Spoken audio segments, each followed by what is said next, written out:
बिस्मिल्लाहिर्रहमानिर्रहीम।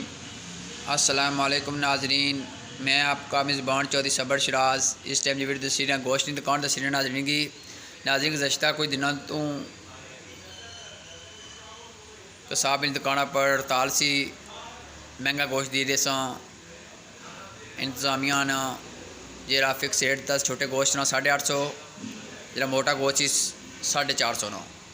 लेकिन ये खुरम सदीक साहब आज दिन हफ्ता है, ये अपनी ज़बान पर सरकारी रेट पर कायम दैम जेड़े दूसरे वो गोश्त महंगा दी रहे हैं। मैं इंतजामिया गुजारिश करना कि इन्होंने जांच पड़ताल करा, सारे रेट बराबर दें।